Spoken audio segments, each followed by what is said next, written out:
بسم اللہ الرحمن الرحیم الحمدللہ رب العالمین والصلاة والسلام علی اشرف الانبیاء والمرسلین صلی اللہ علی حبیبہ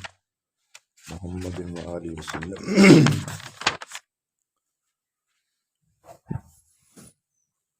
حضور نبی اکرم صلی اللہ تعالی علیہ وآلہ وسلم آپ کی بارگاہ میں سوال کیا گیا، قلت ای الصلاۃ افضل، سب سے افضل نماز کون سی ہے؟ قالا طول القنوت، حضور علیہ الصلوۃ والسلام آپ نے ارشاد فرمایا جس نماز کا قیام لمبا ہو وہ نماز سب سے زیادہ افضل ہے۔ یہ بات یاد رکھیے گا، نبی اکرم صلی اللہ علیہ وآلہ وسلم اپنی زندگی میں جو نمازیں ادا فرمایا کرتے تھے، بالخصوص نفلی عبادت، اس میں حضور اپنا جو قیام تھا وہ لمبا فرمایا کرتے تھے۔ اگر کسی کو قرآن مجید کی بقیہ صورتیں یاد ہوں تو کوشش کیا کریں کہ صرف قل ھو اللہ پر ہی اکتفا نہ کیا کریں، بلکہ اس کے ساتھ جو لمبی صورتیں ہیں ان کو پڑھا کریں تاکہ آپ کا جو قیام ہے وہ لمبا ہوتا جائے۔ قالا ای الساعۃ افضل، پھر حضور علیہ الصلوۃ والسلام کی بارگاہ میں سوال کیا گیا نماز کا افضل ترین وقت کون سا ہے؟ اس سے نفلی نماز مراد ہے۔ قالا جوف اللیل، حضور علیہ الصلوۃ والسلام آپ نے ارشاد فرمایا رات کے حصے کے اندر نماز پڑھنا یہ افضل ترین وقت ہے، رات کی تنہائی کے اندر۔ نفلی عبادت سے ویسے بھی اللہ تبارک و تعالیٰ جل جلالہ کا قرب نصیب ہوتا ہے، لیکن بالخصوص وہ نفلی عبادت جو رات کی تنہائی میں کی جائے، جہاں دنیا آرام کر رہی ہو اور آپ مصلی پہ کھڑے ہوں اور پھر آپ رب سے باتیں کر رہے ہوں، تو اس کا ایک مزہ الگ ہے۔ اس وقت آپ کے دل کی کیفیت بدلے گی۔ حضور علیہ الصلوۃ والسلام کا اپنا ایک طریقہ تھا کہ نبی اکرم علیہ الصلوۃ والسلام ساری رات اللہ رب العزت کی بارگاہ میں قیام فرمایا کرتے تھے، یہاں تک کہ آپ کے جو قدمین تھے وہ پھوٹ گئے، سوج گئے تھے۔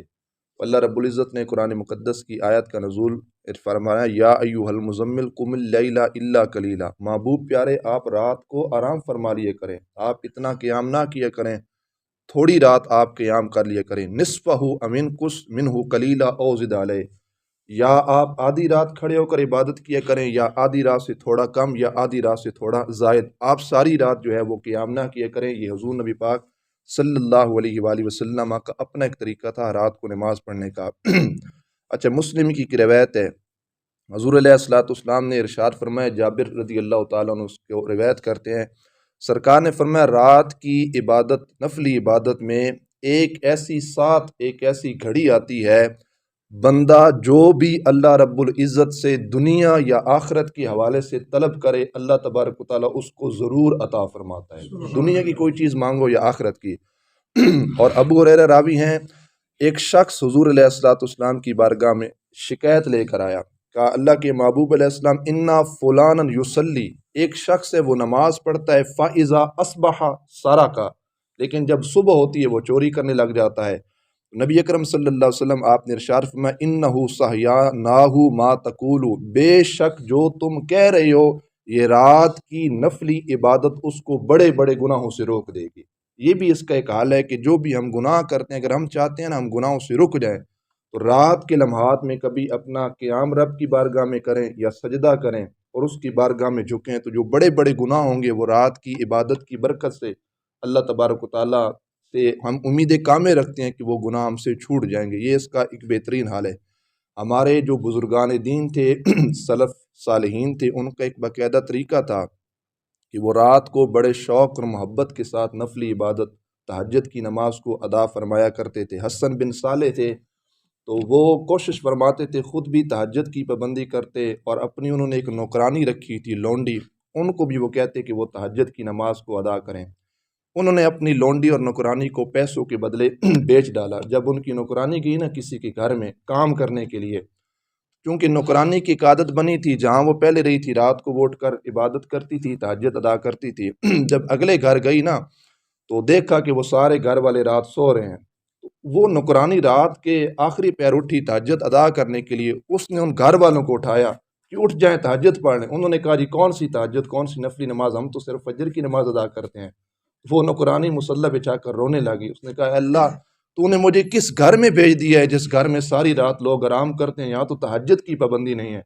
وہ صبح گھر چھوڑا اور واپس اپنے مالک کے پاس گئی، اور مالک کی بارگاہ میں جا کر اس نے ہاتھ باندھے، اس نے کہا اللہ کا واسطہ ہے میں ایسے گھر میں رہنا پسند نہیں کرتی جس گھر کے اندر تہجد کی پابندی نہیں ہوتی، لہٰذا آپ مجھے واپس بلا لیجئے۔